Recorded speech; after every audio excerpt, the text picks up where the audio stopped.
RTA has a lot of interesting people and projects that are just dying to be talked about. For a closer look at some of the best and brightest that the program has to offer, my name's Nick Cannito, and this is What's Good RTA.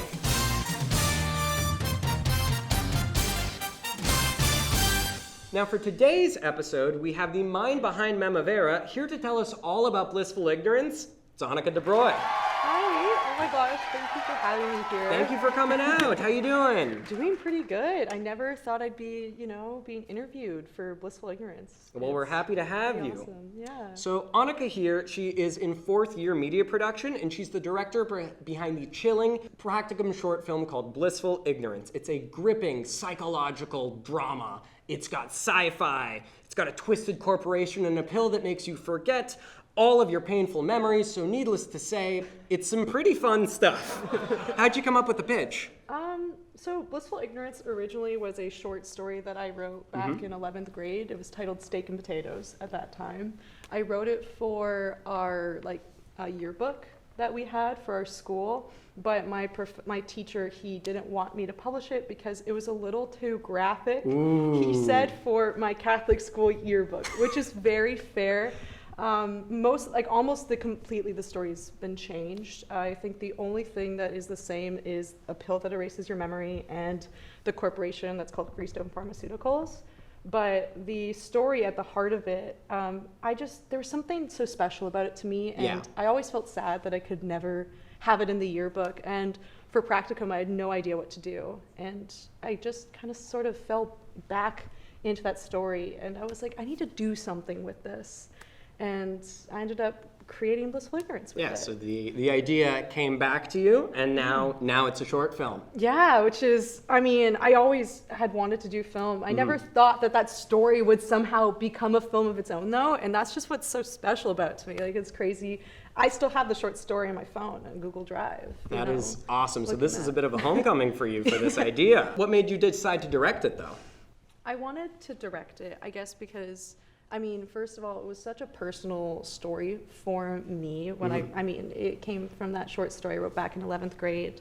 And I just felt that the story, its essence, it's a very existential, kind of like a psychological thriller. It always has been. And I kind of wrote it when I started getting into philosophy, and I was really interested in, the idea, retrofuturism, which is essentially the vision of the future from the past, how the people in the 60s thought the future would be, for example. And I wanted to explore that in a story, and I feel like with the vision that I had in mind and how personal it was, I didn't feel that anyone could, direct it in a way that I feel like would be worthy of the story I'd envisioned. So it was your story. It had to be you behind the wheel, right? Yeah, exactly. No, that makes a lot of sense. On that note, what were some of your goals when you set out to make Blissful Ignorance, and where are you guys at now? I guess when I started back in project development, my initial goal honestly was just to create the best possible project that I could with the constraints of being, a student film, and just trying to throw myself into the project to be able to learn how to be a good director. Because it's something I'd love to direct in the future and do more feature films. And I really wanted to be able to take this opportunity, which I feel like not everyone gets the chance to be able to, have all the equipment that's provided with us in the school and have all these people, all the students be able to come in. And work with 10 grand. Exactly. And so I wanted to be able to, make mistakes and learn from those so I could be the best director possible. And you feel you did? I think so. There's definitely, I think in every project there's always something that you learn from. And I think Blissful Ignorance is no exception. I think I've learned so much, and I made mistakes and I've learned from them, and I know for next time how to be even better than I was when I started it. And that was the biggest thing that I wanted to do with it. Okay, so Blissful Ignorance 2, it's gonna be even better. It's gonna be even better. We're doing the sequel. Oh yeah. That'd be so fun. Where are you guys at in your production process? Yeah, so we currently had just finished the first, draft of the film back in December, and that, looked pretty great. It's still just like the first, full draft of the film. So we're looking to go back now that we're after the holidays, and just start to edit it more, get the special effect, like visual effects down, go through the audio and work on the score. So I would say it's about like halfway there. Okay. I'm hoping that we'll be able to, by the end of this coming year, be able to have the project fully finished and be able to submit to film festivals. Fingers crossed. And I gotta ask, can we see a teaser? Of course. Oh my gosh, I'd love to have everyone see it. Awesome. Let's pull up the trailer. Do you stay up at night because of bad dreams? Do you perhaps have regrets? Or maybe even childhood trauma? Well, the brilliant minds here at Freestone Pharmaceuticals proudly present Memo Vera. Our patented formula targets the trauma response section of your brain in order to get rid of those pesky, painful memories. Remember, folks, there's joy in forgetting.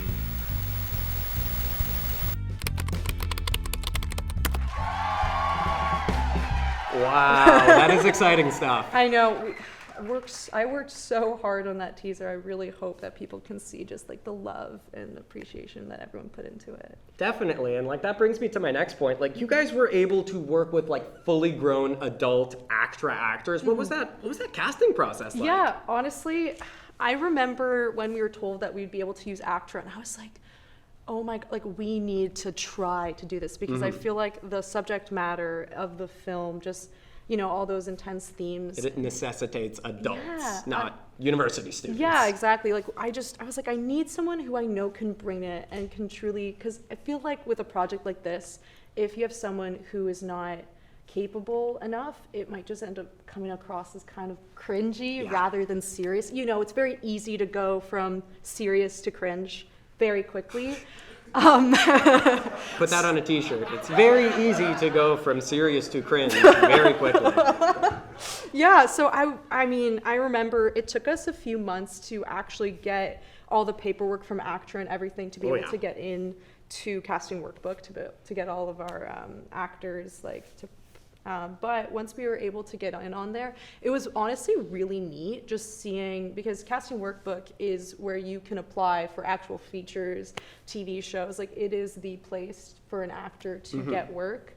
And I feel like it was a really great learning process to be able to understand how it works to get actors and sort of the language and the overall just kind of, I guess, unwritten expectations between an actor and a production, how the rules of that work, sort of the language that you need to be using when you're putting an ad out there for actors to apply to. We thought we'd get maybe 50 people to apply. How many did you get? We got 200. 200. It was. Jeez. I don't want to say it was awful, but it was awful going through all those audition tapes. It was hours of my life, but I was also I am so grateful that people saw our project and actually wanted to apply. I remember getting emails from people who had read the script and they were like, oh my gosh, this is such an amazing story. And it never occurred to me that other people who I'd never met would love and appreciate the story just as much as I did, which it was wild to me. Where can our lovely viewers at home find out a little bit more about Blissful Ignorance, and when can they finally see it for themselves? Sure. So if you go on Instagram, TikTok, at Blissful Ignorance Film, you can find us there. I know we're also working on a website, so hopefully we should have that soon.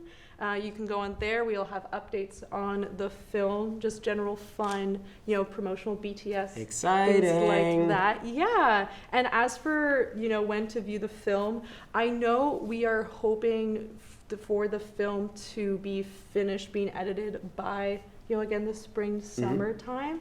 So I'm honestly expecting the film to be premiered probably in the fall is what I'm hoping for. We want to keep our premiere status, which is essentially when your film has just been finished, your film has its premiere status, which means it's never been shown to anyone.